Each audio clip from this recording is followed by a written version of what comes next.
کاروبار کرنا چاہیے یا نوکری؟ خاندانی کاروباری افراد کہتے ہیں کہ نوکری میں کچھ نہیں رکھا، کاروبار کرو، اپنے بچوں کو میٹرک ایف اے تک پڑھاؤ اور اپنی چوکی پر بٹھا دو، پھر اپنے تعلیم کا شوق پورا کر لو اور جتنا جی چاہے اتنے اعلیٰ تعلیم یافتہ افراد کو اپنا ملازم رکھ لو۔ دوسری طرف خاندانی ملازم لوگ کہتے ہیں کہ کاروبار نرا گھاٹے کا سودا ہے، کوئی پتہ نہیں کب آسمان پر جگمگانے والا تارا ایک سودے میں ہی سڑک پر آ جائے۔ کاروباری افراد ہر روز نیا کنواں کھودتے ہیں تاکہ اس دن کے پانی کا بندوبست ہو، جبکہ نوکری کرو تو نیری بے فکری ہے، پکی ماہانہ آمدنی لگ جاتی ہے۔ دونوں اقسام کے خاندانی مشورے اپنی اپنی جگہ وزن رکھتے ہیں، لیکن ہماری رائے میں افراط و تفریط سے گریز کرنا چاہیے۔ کسی ایک انتہا کا اسیر ہونا بری بات ہے، اس لیے دونوں کام ساتھ ساتھ کیے جائیں تو مفید ہوتا ہے، یعنی بندہ نوکری بھی کر لے اور کاروبار بھی۔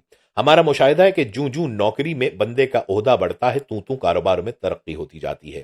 ہاں، اگر سرکار نے بلا وجہ کا کوئی پاکھنڈ ڈالا ہو کہ سرکاری ملازم کوئی کام دھندا نہیں کر سکتا تو اس صورت میں اپنے کسی عزیز یا عزیزہ کے نام سے کاروبار کر لینا چاہیے۔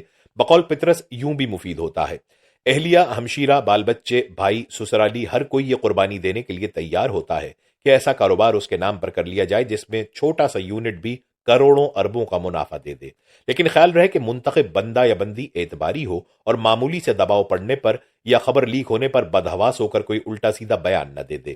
بھرپور اعتماد سے یہ حقیقت بیان کی جا سکتی ہے کہ نیک نیت ہو تو چورن بیچنے سے کام شروع کیا جانے والا معمولی کاروبار بھی ایک بڑی فارماسیوٹیکل کمپنی میں تبدیل ہو سکتا ہے۔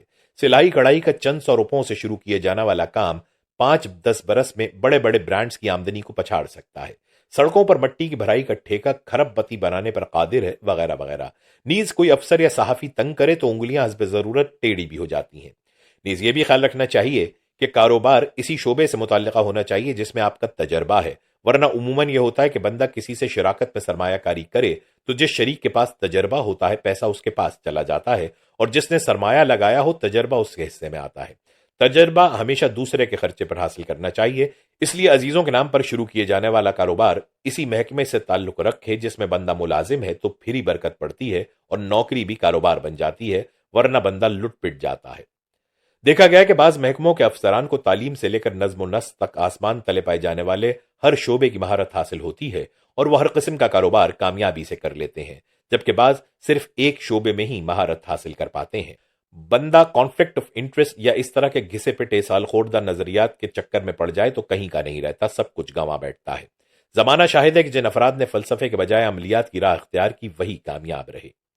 ایسے کاروبار میں بس نیک نیت ہو، محنت پوری ہو تو پانچوں انگلیاں گھی میں اور سر کڑھائی میں ہوتا ہے۔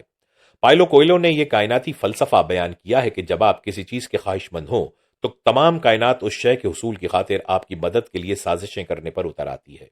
غالباً پائلو کوئلو کے زمانے میں تفتیشی صحافی نہیں ہوتے تھے جو ان افلاکی رازوں کو عام کرنے پر اتر آتے ہیں، اور افسر بس حیران ہوا پھرتا ہے کہ تو نے یہ کیا غضب کیا، مجھ کو بھی فاش کر دیا، میں ہی تو ایک راز تھا سینہ کائنات میں۔